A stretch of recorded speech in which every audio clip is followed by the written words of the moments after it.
Muy buenos días, bienvenidos a esta nueva sesión. Hoy es 15 de noviembre del 2020, esto a efectos de registro. Y el tema que pretendemos abordar hoy es el tema de la violencia, la discriminación. Esto tomando en cuenta que desde hace un tiempo atrás se han ido suscitando una serie de eventos que han desencadenado en actos de violencia. Concretamente, por ejemplo, el año pasado, en noviembre del 2019, a consecuencia de la exigencia de denuncia del presidente para que convoque a nuevas elecciones, se han ido registrando actos de violencia en la ciudad de La Paz, en la ciudad de Cochabamba, en la ciudad de Santa Cruz, y esto se ha ido diseminando en todos los departamentos, ¿no? En donde prácticamente un sector exigía, con o sin razón, que se dé la renuncia y que entre un gobierno transitorial para efectos única y exclusivamente de convocar a una nueva elección. La situación se ha dado. Pero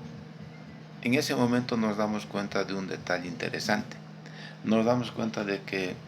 nosotros no habíamos estado viviendo en un estado de igualdad, en un estado donde se respeta los derechos de las demás, en un estado donde no existe discriminación, todo lo contrario. Aparentemente, según el discurso de los gobiernos de turno, se nos han ido manifestando que en los 14 años no existía actos de discriminación, lo cual, digo aparentemente, parecía ser cierto. Pero desafortunadamente estos hechos que hemos mencionado han desencadenado en una serie de violencias, de hechos, de factores tales así que se ha producido, por ejemplo, en la ciudad de La Paz, actos de vandalismo como la quema de viviendas, como la quema de los buses Pumacatari. Lo mismo ha sucedido en la ciudad de Cochabamba. Lo mismo ha sucedido en la ciudad de Potosí. Y seguramente han ido sucediendo los mismos hechos en las diferentes ciudades, como por ejemplo también está en esta línea en la ciudad de Oruro, y eso a raíz de precisamente haber generado actos de discriminatorios, actos de discriminación que han ido desencadenando en una serie de olas de violencia. Tal es así, por ejemplo, que la Oficina del Alto Comisionado de las Naciones Unidas este año ha registrado 27 hechos de violencia durante la época de la campaña electoral. ¿Qué significa esto? Que los diferentes actores políticos y sociales definitivamente han ido demostrando su verdadera tendencia hacia la discriminación y su verdadera tendencia a la intolerancia, ya que un hecho de violencia basado en actos de discriminación no son justificables, y como dice la prensa normalmente, no se justifica ningún hecho de violencia, venga de donde venga, venga de un sector que está exigiendo el respeto y la garantía de un derecho, y viniendo de otro sector que también está haciendo las mismas demandas. Eso es lo curioso. O sea, todos en un concurso de violencia, al parecer tenemos los mismos derechos, los mismos intereses. Pero seguimos. ¿Esto qué implica? Que para frenar la violencia no es suficiente contar con una ley. Lo tengo aquí entre manos, la ley 045, ley contra el racismo y toda forma de discriminación, y su decreto supremo 762, en el que la idea era buscar un lugar, un estado, una sociedad donde definitivamente se pretenda erradicar la violencia por factores de discriminación de raíz. Pero como les digo, es una normativa, que aquí lo tengo, es una normativa que se basa en principios, y en los principios básicos que pregona se desarrollan en el artículo 2, por ejemplo, que dice, entre muchas cosas, interculturalidad. Es la interacción entre dos culturas que se constituyen en un instrumento para la cohesión y convivencia armónica y equilibrada entre todos los pueblos y naciones para la construcción de las relaciones de igualdad y equidad. Seguidamente desarrolla el término de igualdad y dice: todos los seres humanos nacen iguales en dignidad y derecho. El Estado promoverá, ojo, el Estado promoverá las condiciones necesarias para lograr la igualdad real y efectiva adoptada mediante medidas y políticas de acción afirmativa o de diferenciada que valoren la diversidad con el objeto de lograr la equidad y justicia social, garantizando condiciones equitativas específicas al goce y ejercicio de los derechos, libertades y garantías. Bueno, creo que todo eso es una retórica y obviamente está claro que desde la perspectiva de la vigencia de las leyes, ojo, de las leyes y de convenios internacionales de los cuales el Estado boliviano es parte, no es suficiente para erradicar la violencia. Tal es así, por ejemplo, que los hechos de violencia se han ido produciendo, que a decir, por ejemplo, del señor Leoncio Gutiérrez, que es el encargado del Comité de Lucha contra el Racismo, el año 2018-2019 se han presentado 220 denuncias por discriminación y racismo, pero lo que no nos dicen es en qué términos ha concluido.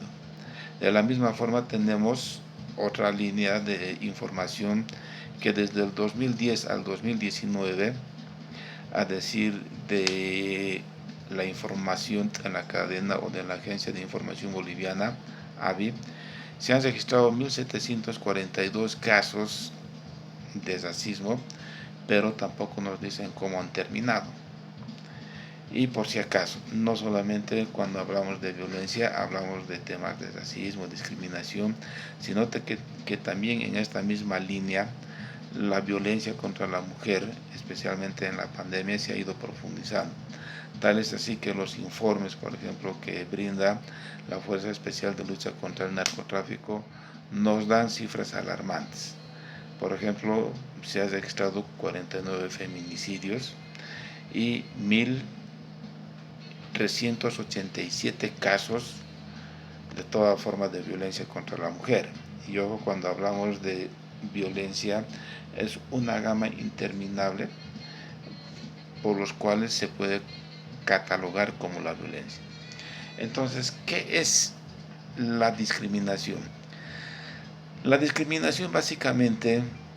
es el de brindar un tipo de comportamiento despectivos en relación a otras personas, ¿no? Lo que significa que este trato de inferioridad a personas o grupos pueden basarse en diferentes factores. Pueden basarse en factores de raza, pueden basarse en factores de sexo, estratos sociales, orígenes, religión, ideología, política y todo lo que se nos pueda ocurrir. Pero definitivamente creo que todo esto se han ido olvidando y desafortunadamente el gobierno no ha logrado posicionar sus políticas de lucha contra la discriminación y del racismo. Y lo que más alarma, por ejemplo, por lo menos en mi concepto, pensé que pasado las elecciones y la posición del presidente Arce Catacora, se tendría que haber tenido una etapa de superación, pero desafortunadamente no, porque el día de la posición, el 8 de noviembre de este año, precisamente hace una semana, en la ciudad de La Paz se han ido registrando actos de violencia, no solamente contra los de la oposición, sino también contra los mismos seguidores de MAS dentro del MAS. Lo que significa que la intolerancia ha ido ahondándose y las diferencias que tenían en los diferentes grupos también se ha ido profundizando. Y lo mismo ha sucedido, por ejemplo, con estas llamadas resistencias, donde algunos, al ver que no han logrado que se posesione el presidente, han llamado a una serie de actos de violencia. No me acuerdo bien el nombre de un sujeto de la ciudad de Santa Cruz, que amenazaba a que aquellas personas que iban a ir a bloquear todas esas cosas, iba a ir a agredirles físicamente. Entonces, creo que ese tipo de situaciones ya, ya están fuera de lugar y sencillamente son irracionales, porque lo que debemos tomar en cuenta es que un acto de violencia siempre va a generar otro acto de violencia. Entonces, estos actos no son otra cosa que discriminaciones de hecho, en donde las personas se van a las manos y se van precisamente a la agresión física. Pero como decíamos, no es la única forma de discriminar. Desafortunadamente creo que estos acontecimientos que se han ido registrando entre el 2019 al 2020, precisamente en este año, pues nos han demostrado que las diferencias de los diferentes grupos sociales se han ido marcando. Tal es así que las diferencias existentes entre lo que es el alto de la ciudad de La Paz y la Hollada o la zona sur definitivamente no han superado sus diferencias, no han superado sus asperezas y mucho menos podemos decir que han logrado alcanzar un nivel de diálogo racional. Lo mismo sucede en la ciudad de Cochabamba. Aquí en la ciudad de Cochabamba tenemos la zona sur, tenemos la zona norte, en donde ambos sectores han ido destapando sus diferencias y obviamente eso ha hecho también que marquen ciertas posiciones en tema político. Y lo mismo podemos mencionar en la ciudad de Santa Cruz, donde hay un sector donde prácticamente eh, se han, se han posicionado con una serie de agresiones antes de diálogo, ¿no? Entonces, yo creo que estas diferencias están presentes en todos los sectores, en todo ámbito, pero creo que ese no es el problema. El problema es que nosotros no sabemos manejarlo, no sabemos canalizar esas diferenciaciones y eso va a ocasionar una serie de inconvenientes que a la larga van a abordar en la discriminación y esta discriminación va a incitar al odio, va a incitar al separatismo, va a incitar a la no observancia precisamente de los derechos que tenemos las personas. No nos olvidemos que cuando nosotros hacemos referencia el derecho a la igualdad, como se nos dice, cuando nosotros ejercemos discriminación, cuando nosotros ejercemos violencia, lo único que estamos haciendo es discriminar a un grupo y aislar a un grupo, a una persona, a un sector de la sociedad, precisamente por sus diferentes características. Y eso nos hace ver precisamente de que nosotros no estamos en una situación todavía de alcanzar esta igualdad que se mencionaba, porque no somos tolerantes a la diferencia y eso va a desencadenar obviamente en futuras acciones de enfrentamiento. Por eso creo que debemos estar conscientes que nosotros somos el resultado de una diversidad histórica, es decir, que detrás de cada uno de nosotros tenemos una historia, de sector, de clase, de familia, de grupo, de nación o de lo que sea, obedecemos a esto. Por lo tanto, hay muchas cosas que se han ido acumulando y eso es lo que vamos a rescatar en esta diversidad cultural e histórica.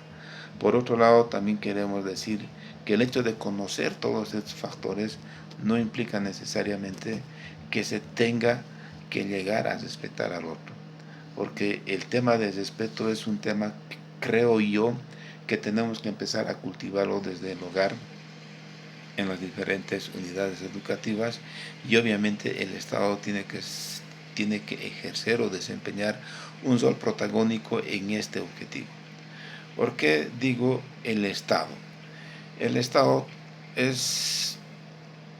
uno de los elementos de cohesión dentro de la sociedad, es un elemento, es un factor preponderante precisamente para dar línea a este tipo de buscar una coexistencia de paz dentro de la filosofía del vivir bien que se ha pregonado tanto en la Constitución Política del Estado. Por lo tanto, uno, es preciso aceptar las desigualdades y es preciso abordar el tema de manera preventiva. Es decir, que nosotros tenemos que indicar a nuestros hijos que no se discrimine a una persona por ser negro, por ser rubio, por ser indio, por ser gordo, por ser flaco, por ser algo, por ser lo que sea, o porque es mujer, o porque es hombre, o porque es o tiene alguna tendencia de carácter de género, por ningún factor, porque definitivamente creo que ahí empieza el primer momento de discriminación, porque aparentemente hacemos pensar en el imaginario de que no solo debe faltar el respeto a esta persona porque tiene esta característica, cuando en los hechos es que nosotros tenemos que respetar a las otras personas por su propia naturaleza, por el mismo hecho de ser un ser vivo, un ser humano, merece toda la consideración y, toda el, y todo el respeto y todo el apoyo de parte del Estado en este caso, y obviamente de la sociedad. Por eso decimos que cuando todas las personas nacen libres e iguales, no, ante la ley percibirán los mismos derechos y libertades. Esto implica que las autoridades tienen que ser los factores, como dice esta ley, los factores que garanticen, porque aquí dice el Estado promoverá las condiciones necesarias para alcanzar la igualdad real y efectiva. Pero creo que esto no deja de ser un imaginario cuando sabemos que desde el Estado muchas veces se dictan discursos de odio, discursos de discriminación, y por qué no decir, vayamos a tomar un ejemplo pequeño. Cuando el Estado ha tomado la decisión de implementar un bono en favor de los estudiantes, como es el bono Juancito Pinto, cuyo beneficio abarca única y exclusivamente a los estudiantes del sector fiscal y los de convenio, automáticamente se ha ido o se ha hecho un acto de discriminación formal, un acto de discriminación de hecho y un acto de discriminación de derecho, porque no solamente surge esta determinación porque ha dicho el presidente o alguna comisión, sino surge mediante disposiciones legales. Por lo tanto, si el Estado va a empezar a actuar de manera discriminativa contra un sector vulnerable, por si acaso, como es la niñez, la infancia, la adolescencia, todas esas cosas, que merece todo el respeto y toda la protección del Estado, obviamente en este sector de por sí ya se está creando un factor que va a desencadenar en un acto de discriminación y posiblemente en un acto de odio. Por ello creo que el conocer los problemas no es suficiente, sino que nosotros somos los que tenemos que cultivar, y obviamente esperamos que la sociedad y nuestras autoridades fundamentalmente sepan proyectar las diferentes o sus diferentes políticas orientadas a consolidar un estado de paz, un estado en donde no nos sintamos nosotros, por ejemplo, discriminados por lo que podemos pensar, y si tenemos esas facultades porque somos totalmente diferentes, y esa es la situación. Desafortunadamente nadie es igual, todos somos desiguales, todos tenemos nuestra propia forma de ver las cosas, nuestra propia lectura de los hechos y la realidad, y obviamente nuestra propia interpretación. Y pueden estar seguras y seguros, un lenguaje inclusivo que se me está queriendo pegar, que no es positivo, y podemos estar seguros, en definitiva, que en la medida que nosotros vayamos a superar estas diferencias y vayamos a entender que la diferencia hace a la diversidad, vamos a poder entender definitivamente que un Estado plural se construye en un marco de igualdad, pero igualdad dentro de una desigualdad, y lo que se espera en esta desigualdad es que precisamente se aprenda a respetar esta desigualdad. Bueno, yo creo que con esta situación la única recomendación que podemos hacer es que respetemos a las personas por el mismo hecho de ser personas, no por su color, no por su profesión, no por su raza, no por su origen, no por la forma de pensar o por la forma en que cree, por la cosmovisión o la visión que tenga de las diferentes situaciones. Buenos días.